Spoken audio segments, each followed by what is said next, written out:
আমাদের হাতে যে ব্যাগ থাকবে 2 থেকে 3 দিনের ব্যবহারের জন্য এই কাপড়গুলো আপনার হাত ব্যাগে রাখবেন। যদি আপনি কেটে দিয়ে দেন কেরিয়ারে দিয়ে দেন তাহলে আপনার জন্য ওখানে ব্যবহার না করতে কোনো সমস্যা হয়ে যাবে। প্রয়োজনীয় ওষুধপত্র সাথে নেবেন, প্রয়োজনীয় কাগজপত্রগুলো সহ, কারণ এটা লাগেজ চলে যাবে মক্কায়, মদিনায় কিন্তু লাগেজ যাবে না। সেক্ষেত্রে আপনাদেরকে প্রয়োজনীয় জিনিসপত্র হাত ব্যাগে নিয়ে নিতে হবে। প্রথম বিষয়, এহরাম মদিনা থেকে আসার পথে এখন কোনো এহরাম বাঁধবেন না। আপনার যেহেতু মদিনায় যাবেন, মদিনায় থেকে যখন মক্কায় আসবে তখন এহরাম বাঁধতে হবে, ঠিক আছে? এরপরে হচ্ছে মদিনায় যেহেতু যাবেন, যাওয়ার সময় সবচেয়ে বেশি যে আমল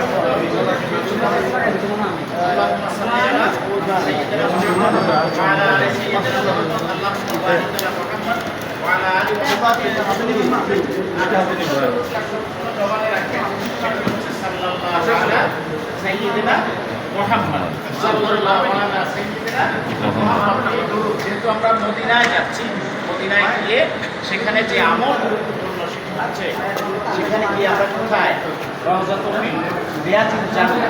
সেখানে গিয়ে একটা তালিকা হবে, সেই তালিকার মাধ্যমে আপনাদেরকে সেখানে ব্যবস্থা হবে। আর সেখানে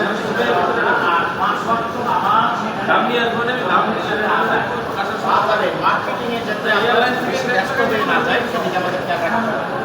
কেমন শয়তানের যত আমল কম করানো যায় তার দায়িত্ব সেটা, আমাদের দায়িত্ব হচ্ছে আমল যত বেশি করা যায় তোমার যা জানা আছে সেগুলোকে আমাদের ফলো করতে হবে। আল্লাহ আমাদেরকে হজ্জে মাবরুর আমাদেরকে সুস্থ নেক হায়াত দান করুন। আল্লাহ আপনাদের নিরাপদ সফর কবুল করুন। বিশেষ করে নির্দেশনাগুলো আছে এগুলো আমরা ফলো করবো ইনশাআল্লাহ। একটু পরে আমরা সারিবদ্ধভাবে দেখা হচ্ছে ইনশাআল্লাহ। আমাদের জন্য দোয়া করবেন। যাবার পথে হজ ট্যুর অ্যান্ড ট্রাভেলসের পক্ষ থেকে আপনাদেরকে আন্তরিক অভিনন্দন এবং মোবারকবাদ জানাচ্ছি। আপনারা সেখানে গিয়ে সবথেকে বেশি খেয়াল রাখবেন যাতে করে শয়তান এমন কোনো ওয়াসওয়াসা দিয়ে একটা খরচ যদি ছুটাই দিতে পারে তাহলে আপনার হজ শেষ। এই বছর আর হজ হবে না। যদি ওয়াজিব তরফ হয় তাহলে আপনি দম দিতে হবে, তাহলে হজটা কি হয়ে যাবে? কয়টা খরচ? তিনটা মনে আছে?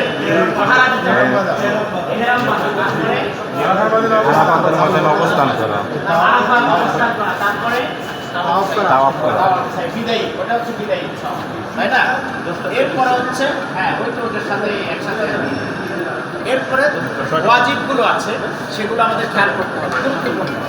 ওয়াজিব তরফ হলে দম দিতে হবে। যদি একটা খরচ ছুটে যায় তাহলে হজ এবছরের জন্য এই খরচগুলো মারা দিতে হবে এবং ওয়াজিবগুলো মারা দিতে হবে। নিজেদের মধ্যে আলোচনা করবেন ফরজ এবং ওয়াজিবের আমলগুলো।